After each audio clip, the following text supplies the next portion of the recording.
Good morning बच्चों। आज हम लोग क्लास 7 का चैप्टर 1 न्यूट्रिशन इन प्लांट्स का समरी करेंगे। सबसे पहले इसमें दिया हुआ है न्यूट्रिशन। न्यूट्रिशन मीन्स होता क्या चाहिए, तो it is a mode of taking food by an organisms and its utilization by the body. ये एक प्रोसेस होता है, ये एक क्रिया होता है जिसमें कोई भी ऑर्गेनिम्स भोजन को लेता है और उसका यूटिलाइजेशन करता है, मतलब उसका पाचन और उसके बाद उसका उपयोग करता है अपने शरीर में। इसी को हम लोग न्यूट्रिशन कहते हैं। उसके बाद आता है न्यूट्रिएंट्स। क्या चीज़ होता है? The components of food that provide nourishment to the body. भोजन के ऐसे तत्व जो हमारे शरीर को पोषक तत्व प्रदान करते हैं, जिससे हमारा शरीर ग्रो करता है, डेवलप करता है, उसी को न्यूट्रिएंट्स कहते हैं। जैसे कार्बोहाइड्रेट हो गया, प्रोटीन हो गया, फैट हो गया, विटामिन हो गया। अब हम लोग आगे चलते हैं। All organisms take food and utilize it to get energy for the growth and maintenance of their body. जितने भी सजीव जंतु हैं, जीव जंतु हैं, सबको भोजन चाहिए।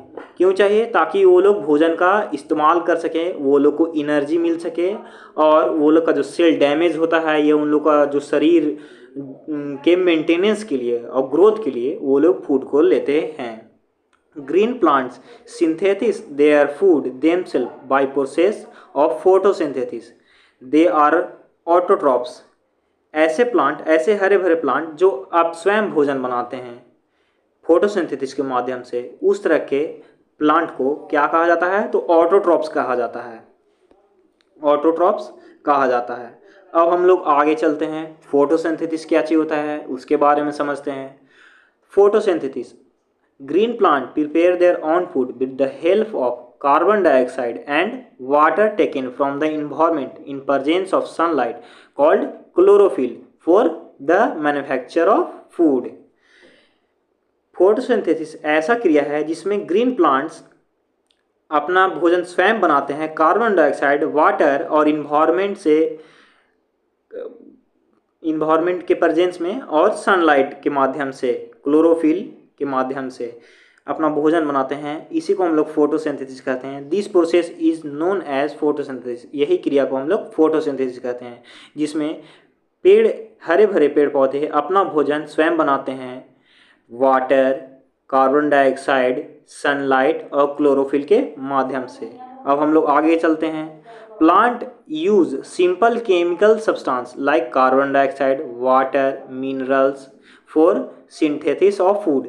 जो पेड़ पौधे हैं वो साधारण केमिकल सब्सटेंसेस का यूज़ करते हैं, जैसे कि हो गए कार्बन डाइऑक्साइड हो गया, वाटर हो गया, मिनरल्स हो गया। किस लिए? ताकि वो लोग अपना भोजन बना सके। अब अगला पॉइंट क्या कहता है, आगे हम लोग समझते हैं। Chlorophyll and sunlight are the essential requirement for photosynthesis. Chlorophyll और जो सनलाइट है वो बहुत ही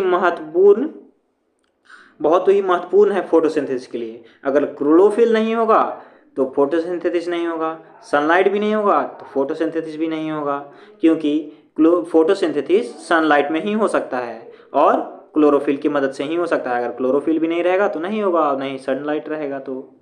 अब अगला पॉइंट क्या कहता है? Complex chemical substances such as carbohydrate are the product of photosynthesis. जो कॉम्प्लेक्स केमिकल सब्सटेंसेस जैसे कि कार्बोहाइड्रेट है, वो एक फोटोसिंथेसिस का ही प्रोडक्ट है जो प्लांट बनाता है फोटोसिंथेसिस करते समय, और उसी को हम लोग फूड के रूप में इस्तेमाल करते हैं और उसका यूटिलाइज करते हैं। अब अगला पॉइंट क्या कहता है? Solar energy is store in the form of food in the leaves with the help of chlorophyll.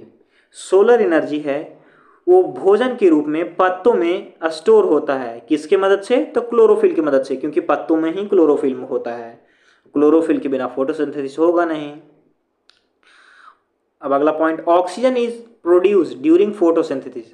हमें ये पता है कि फोटोसिंथेसिस के समय ऑक्सीजन प्रोड्यूस होता है और कार्बोहाइड्रेट प्रोड्यूस होता है फोटोसिंथेसिस के समय, और ऑक्सीजन, वही ऑक्सीजन प्लांट है जो एटमॉस्फेयर में रिलीज करता है और उसे हम लोग लेते हैं। अब अगला पॉइंट क्या कहता है? Oxygen release in photosynthesis is utilize by living organism for their survival. अभी मैंने आप लोगों को बताया था कि जो ऑक्सीजन रिलीज होता है फोटोसिंथेसिस के समय, वो लिविंग ऑर्गेनिज्म, जितने भी लिविंग ऑर्गेनिज्म है अर्थ पे, वो सब उसका इस्तेमाल करते हैं जीवित रहने के लिए।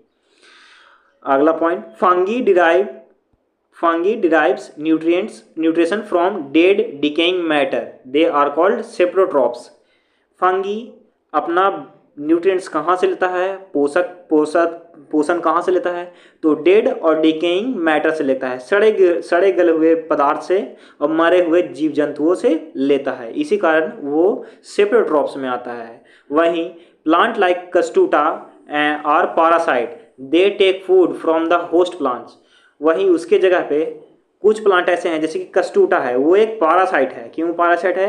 क्योंकि वो अपना भोजन स्वयं नहीं बनाता है बल्कि दूसरे प्लांट पर निर्भर रहता है। वो लोग का पोषक तत्व लेता है और वो लोग को कुछ देता भी नहीं है, उल्टा उन लोग को और हार्म करता है, इसी कारण ये एक पारासाइट है।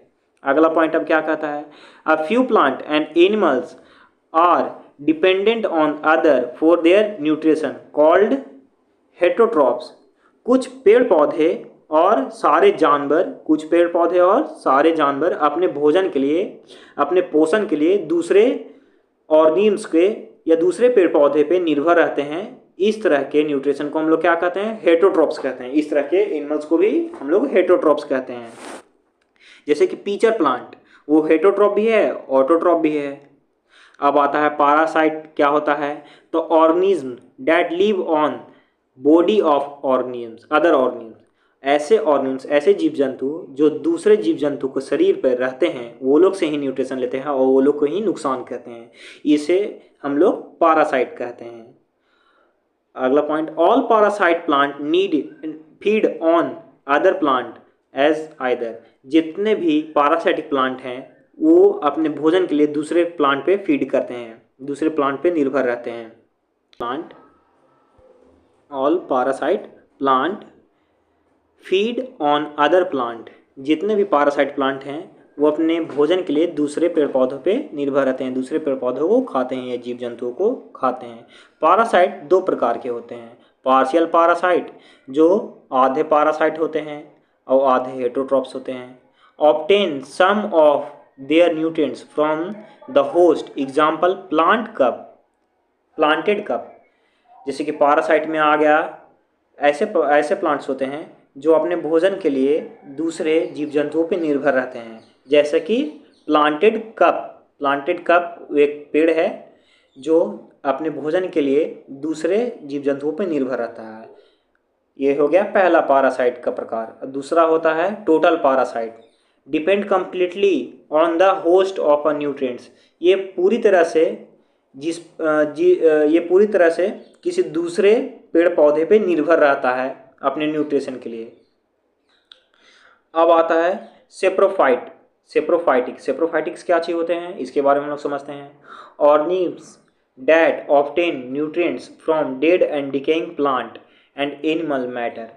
सेप्रोफाइटिक्स ऐसे ऑर्गेनिम्स जो अपने न्यूट्रिशन के लिए, पोषण के लिए दूसरे जीव जंतुओं पे निर्भर रहते हैं, सड़े गले हुए, जैसे कि मरे हुए जानवर या सड़े हुए पेड़ पौधे, वो सब पे निर्भर रहते हैं, उन लोगों को हम लोग सेप्रोफाइटिक कहते हैं। जैसे कि एग्जांपल में हो गया मशरूम हो गया, मॉल्ड्स हो गया, सर्टेन टाइप ऑफ फंगी और बैक्टीरिया हो गया, कुछ फंगी और बैक्टीरिया भी होते हैं सेप्रोफाइटिक। अब आता है अगला पॉइंट, इंसेक्टिवोरस प्लांट। ऐसे प्लांट्स जो कुछ पोषक तत्व के लिए कीड़ों मकोड़ों पर निर्भर रहता है, जो कीड़ों मकोड़ों को खाते हैं, इंसेक्टिवोरस प्लांट के बारे में अब हम लोग पढ़ते हैं। Green plants which obtain their nourishment partially from the soil and atmosphere and partially from the smallest insects. ऐसे हरे भरे पेड़ पौधे जिनको पोषण थोड़े बहुत मिट्टी से मिलता है, थोड़ा बहुत एटमॉस्फेयर से मिलता है और थोड़ा बहुत कीड़ों से मिलता है, छोटे मोटे कीड़ों से, वो लोग को हम लोग इंसेक्टिवोरस प्लांट कहते हैं। एग्जाम्पल में है pitcher plant, Venus fly trap, ये सब है। अब हम लोग आगे पढ़ते हैं सिम्बायोसिस क्या चीज होता है, mode of nutrition in which two different individual associate with each other to fulfil their requirement of food. ऐसा मोड ऑफ न्यूट्रिशन, ऐसा पोषण का माध्यम जिसमें दो अलग अलग स्पीसीज से आने वाले प्लांट्स या एनिमल्स एक दूसरे के ऊपर निर्भर रहते हैं और एक दूसरे की रिक्वायरमेंट को फुलफिल करते हैं। जैसे इसका एग्जांपल हो गया lichens found on the tree trunk is associated between the algae and fungi. जो लाइकेंस होता है, लाइकेंस के ट्री ट्रंक पे फंगी एल्गी रहते हैं जो एक दूसरे से जुड़े हुए रहते हैं। Algae obtain water from fungi and it is turn obtain food from algae. जैसे कि एल्गी को वाटर मिलता है फंगी से, और फंगी को भोजन मिलता है किससे? एल्गी से मिलता है। क्योंकि फंगी के पास अपना जड़ होता है लेकिन वो हरे भरे नहीं होते हैं, लेकिन जो एल्गी होते हैं वो हरे भरे होते हैं लेकिन उनके पास अपना जड़ नहीं होता है। इस कारण ये दोनों एक दूसरे पे निर्भर रहते हैं। और सिम्बायोसिस का मतलब ही होता है एक दूसरे पे निर्भर रहना बिना एक दूसरे को हानि पहुंचाए। पैरासाइट से ये अलग होते हैं। तो आज के लिए हमारा इतना ही था समरी। आप लोगों को समझ में आया होगा, मेरी ये आशा है। धन्यवाद।